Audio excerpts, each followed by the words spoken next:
जोर से बोल जय भीम बोल, जोर से बोल जय भीम बोल, जोर से बोल जय भीम बोल, बोल रे भाई हल्ला बोल, बोल रे दोस्त हल्ला बोल, बोल रे भाई हल्ला बोल, बोल रे दोस्त हल्ला बोल, केवल साहब हल्ला बोल, कंचन भाई हल्ला बोल, नितिन भाई हल्ला बोल, ओ भाई हल्ला बोल, बोल रे भाई हल्ला बोल, बोल रे दोस्त हल्ला बोल, जोर से बोल और पूज्य डॉक्टर बाबा साहेब अम्बेडकर आमचा बोल, परम पूज्य डॉक्टर बाबा साहेब अम्बेडकर आमचा। अरे हमसे जो टकराएगा मिट्टी में मिल जाएगा, अरे हमसे जो टकराएगा मिट्टी में मिल जाएगा। अरे बोल मेरे भाई हल्ला बोल, हल्ला बोल, हल्ला बोल, अरे बोल मेरे भाई हल्ला बोल, हल्ला बोल, हल्ला बोल, अरे बोल मेरे भाई हल्ला बोल, हल्ला बोल, हल्ला बोल, जातिवाद पे हल्ला बोल, हल्ला बोल, हल्ला बोल, दुख देने वाले पे हल्ला बोल, हल्ला बोल, हल्ला बोल, बोल मेरे भाई हल्ला बोल, हल्ला बोल, हल्ला बोल। तानसेन ननावरे बाबा साहब अम्बेडकर के विचारों पर चलने वाले कार्यकर्ता हूँ। मुंबई महाराष्ट्र से तमाम साथियों को लेकर आए हूँ। हम देश के पंतप्रधान नरेंद्र मोदी साहब से मांगे लेकर आए हैं। हमारी सबसे पहली मांग है, इस देश में आरक्षण का कानून होना चाहिए। इस देश में हर प्रकार के कानून है, कानून किए जाते हैं। मोदी सरकार ने आने के बाद 3 तलाक का कानून किया, हमने उसका स्वागत किया। गौ हत्या का कानून किया, हमने उसका स्वागत किया। गुटखा बंदी का कायदा किया, स्वागत किया। लेकिन जो मसला पिछले 70 साल से हमारे देश के दलितों के पिछड़ों के साथ हो रहा है, देश में आरक्षण का कानून न होने से आरक्षण के मसले को गुमराह किया जाता है। जैसे कि आपने सुना होगा, हाई कोर्ट में, सुप्रीम कोर्ट में जो जजमेंट आ रही है वो एक दूसरे को कॉन्ट्रडिक्ट करने वाली जजमेंट है। उसका कारण सिर्फ आरक्षण कानून नहीं है। आरक्षण कानून न होने से आरक्षण की कानून की अमल बजावनी करना ये किसकी जिम्मेदारी नहीं है। हमें कहते हैं कि एक बार आरक्षण कानून बनाया गया, किसको देना चाहिए, किसको नहीं देना चाहिए, कितना देना चाहिए, कहाँ देना चाहिए, किस प्रकार में देना चाहिए। इस प्रकार का अगर कानून बन जाता है तो इस देश में आरक्षण को लेकर कोई माहौल पैदा नहीं होगा, ऐसा मुझे लगता है। बाबा साहब ने भी आरक्षण जो दिया था उस वक्त के हिसाब से, उस वक्त के हालात को देखते हुए टेम्पोररी दिया था। फिर वो जितने भी राजनेता है अपने अपने हिसाब से गद्दी पाने के लिए उसको बढ़ाते गए, एक्सटेंड करते गए। देखो, मैं आपको बताना चाहता हूँ कि इस प्रकार गुमराह किया, ये सब झूठ और गलत प्रचार है। राउंड टेबल कॉन्फ्रेंस में बाबा साहब ने इंडिपेंडेंट कॉन्स्टिट्यूंसी को मंजूर करवाया था। उसको खिलाफ में महात्मा गांधी ने अनशन किया। महात्मा गांधी ने कहा कि मैं इस प्रकार दलितों को सेपरेट कॉन्स्टिट्यूंसी नहीं दूंगा। मेरे खून में, मेरे शरीर में, मेरे बदन में खून का तबका भी रहेगा तो मैं इस मांग को मंजूर नहीं होने दूंगा। और उन्होंने अनशन किया। अनशन के दौरान बाबा साहब के ऊपर जो प्रेशराइज हुआ है, बाबा साहब को जो दबाया गया है, बाबा साहब के ऊपर जो प्रेशराइज किया गया है, उसके बावजूद बाबा साहब ने सोच समझकर महात्मा गांधी की बात को सहमति दिखाई, पुनः पैक्ट किया और इंडिपेंडेंट कॉन्स्टिट्यूंसी को, मतदार संघों को छोड़ दिया और रिजर्व मतदार संघ कबूल कर लिया। ये बात हो गई गोलमेज परिषद के पॉलिटिकल राइट की। और उसके लिए बाबा साहब और गांधी के बीच में जो एग्रीमेंट हुआ उसे पुणे पैक्ट कहते हैं, उसमें 10 साल का प्रावधान था। लेकिन बाबा साहब ने सन 1942 में पुणे पैक्ट को, पॉलिटिकल आरक्षण को बंद करने की मांग की थी। आज भी हमने कभी पॉलिटिकल आरक्षण की मांग की नहीं है। हमें वो आरक्षण चाहिए जो हमारी शिक्षा का है, जो हमारे एजुकेशन का, हमारे एम्प्लॉयमेंट का है, वही आरक्षण हमें चाहिए। उसके लिए कोई प्रावधान नहीं है। आरक्षण खत्म करने के लिए धरने होते हैं और आप आरक्षण की मांग कर रहे हैं। यहाँ पे तो आरक्षण खत्म करने की मांग होती है और आप फिर से कह रहे हैं कि आरक्षण दिया जाए। अरे देखो, इस देश में किसको कोई भी मांग करने की इजाजत है ना। आरक्षण खत्म करने की मांग की जा रही है, करते हैं कई लोग। अभी से नहीं, आरक्षण देश को खोखला बना रहा है। देखो, आरक्षण से क्या क्या हो रहा है ये मैंने बताऊंगा।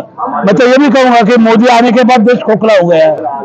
आप मानेंगे बात को? अच्छा सर, आपने कहा कि मोदी गवर्नमेंट आज मतलब हमारे जब से माननीय नरेंद्र मोदी जो पीएम बने हैं तब से वो 3 तलाक का मुद्दा लाया था, आपने उनका वेलकम किया।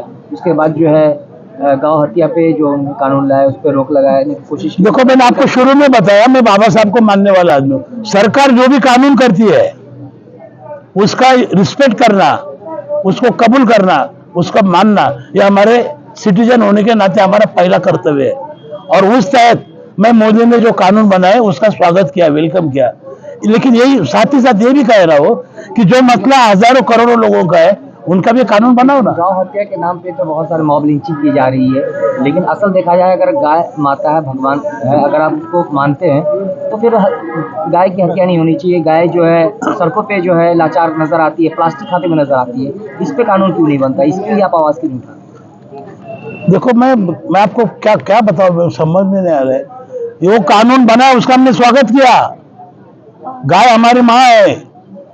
32, 33, 36 करोड़ भगवान गाय के पेट में है, हमारे लिए पूजनीय है। हम उसकी बात नहीं करते, चेष्टा नहीं करते उसकी।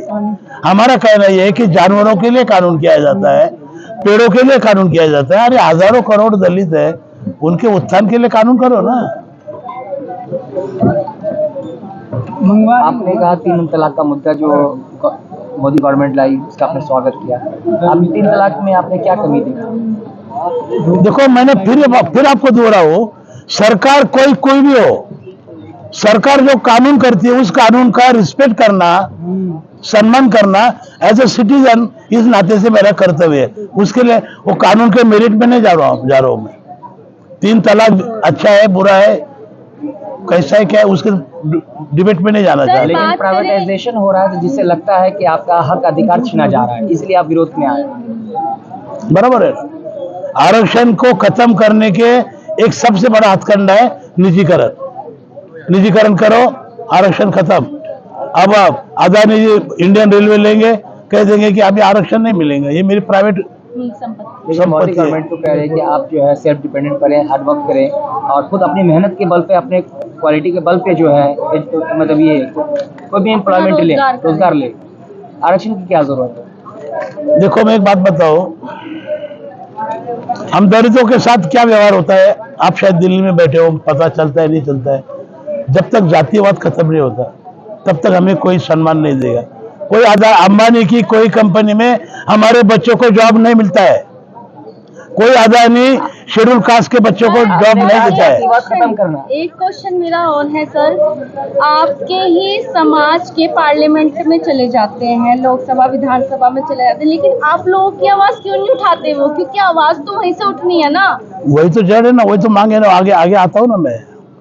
पार्लियामेंट और असेंबली में जो रिजर्व सीट है वह कैंडिडेट रिजर्व रहता है, SC/ST का रहता है, वोटर मतलब ओपन रहता है। ओ भैया, कैंडिडेट रिजर्व, वोटर ओपन का रहता है।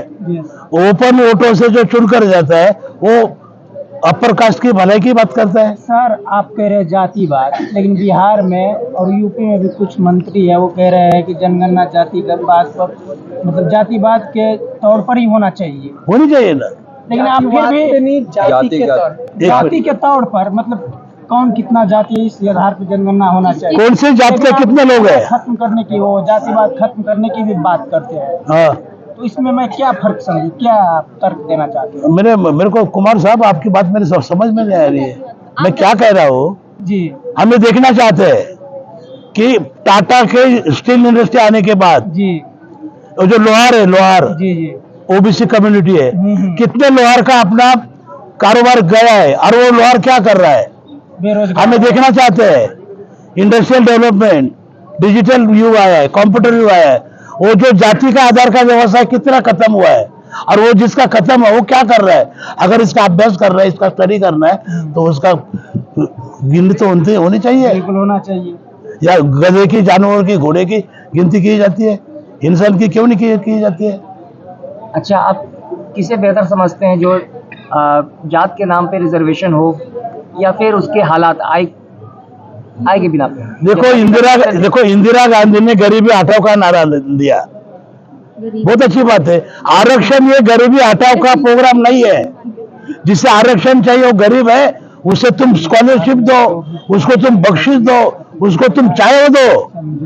आरक्षण गरीबी हटाओ और आरक्षण इसको एक साथ में मत लाओ, मेहरबानी करके। बाबू जगजीवन के साथ भी जातिवाद हुआ था, कुमार जी। बाबू जगजीवन राम देश के सबसे बड़े नेता, उनके साथ भी जातिवाद हुआ था। जहां भारतीय घटना के शिल्पकार डॉक्टर बाबा साहब अम्बेडकर को 2 बार इलेक्शन में हराया गया, बिल्कुल क्या कारण था? जातिवाद था। जातिवाद। बाबा साहब को कॉन्स्टिट्यूशन कमेटी में न भेजने के लिए क्या कारण था? जातिवाद था। तो जाति अच्छा, आपकी मांगे अगर वो पूरी नहीं हुई तो आज जंतर मंतर पे आगे क्या करेंगे आप? आगे क्या आंदोलन चालू है? हमारा महाराष्ट्र में चालू है, सब जगह चालू है। संख्या लेकर के आप आंदोलन की बात नहीं कर नहीं, रहे हैं? ये तो हम मोदी जी से शिष्टमंडल से बात करने आए थे। आगामी चुनाव 2024 का ऐसा कुछ प्रोपेगेंडा या कुछ? देखो, इलेक्शन में हमें कोई इंटरेस्ट नहीं है। आपको एक बात बताओ, आप समझ जाओगे, इस देश में मोदी साहब को वोटर की जरूरत नहीं है, हमें वोट की जरूरत नहीं है।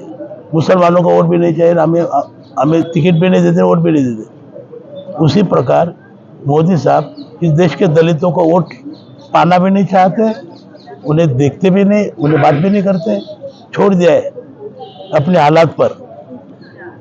चलिए, बहुत ओके, थैंक। मेरा नाम नितिन भाऊ मोरे है। जी, आज दिल्ली के जंतर मंतर पर आए, क्या मांगे हैं और किससे मांग कर रहे हैं? आज दिल्ली जंतर मंतर पर महाराष्ट्र से दलितों के तमाम अलग अलग संगठन जो है उसके प्रमुख हम लोग यहाँ पर आए। हमारी जो मांग है वो नासिक में जो एयरपोर्ट है उसको बाबा साहब अम्बेडकर के साथ, इतने पूरे मूवमेंट में बाबा साहब को साथ दिया, ऐसा दादा साहब गायकवाड़ का नाम दिया जाए, ये मांग लेके हम यहाँ पर आए हुए हैं। रिजर्वेशन जो है वो रिजर्वेशन एक्ट होना चाहिए, वो रिजर्वेशन एक्ट की मांग लेकर हम यहाँ पर आए हुए हैं। नरेंद्र मोदी जी के नेतृत्व में एक अच्छी पहल हुई है। वो पहल ये है कि फॉरेन यूनिवर्सिटी जो है वो इस देश में आ रहे। हम यही चाहते हैं कि एक अच्छी पहल है और उस पहल को मजबूत किया जाए। तो कैसे कर सकते हैं? ये फॉरेन यूनिवर्सिटी जो आ रहे हैं इस देश के अंदर, उसमें भी दलितों को रिजर्वेशन मिलना चाहिए। उसमें जो ओपन कास्ट के लोगों को जो 10% आरक्षण दिया है उनको भी रिजर्वेशन होना चाहिए। हर एक को उस विद्यालय में पढ़ने का मौका मिलना चाहिए। और जो रिजर्वेशन अभी 10% ओपन के लिए रखा है और जो बाबा साहब अम्बेडकर ने SC ST OBC VGNT के लिए जो आरक्षण दिया है वो आरक्षण का उस यूनिवर्सिटी में लागू होना चाहिए। ये बड़ी मांग लेकर हम जंतर मंतर पर आए हुए हैं। क्या लग रहा है जो दलित लोग हैं उनको आरक्षण नहीं मिल रहा पढ़ाई को लेकर? हम ऐसे नहीं कहेंगे कि आरक्षण नहीं मिल रहा है, हम ये कहेंगे कि आरक्षण मिल रहा है, उसका और अच्छी तरीके से इम्प्लीमेंट होने के लिए एक और पहल करने की ज़रूरत है। सर, क्या कमियां नजर आ रही है आपको? अभी जैसे कि ये 70 साल में हमने देखा आरक्षण है, 70 साल में कांग्रेस की सरकार थी, पर कांग्रेस की सरकार रहने के बाद बैकलॉग पड़ा हुआ है। मतलब बैकलॉग हम देखेंगे 70 साल में तो 1 लाख 2 लाख 5 लाख के ऊपर बैकलॉग गया है। उतनी सारी नौकरियां ये 70 साल में अगर मिलती थी तो अच्छा लिफ्ट अप मिल जाता था बहुजन समाज को, गौर गरीब समाज को।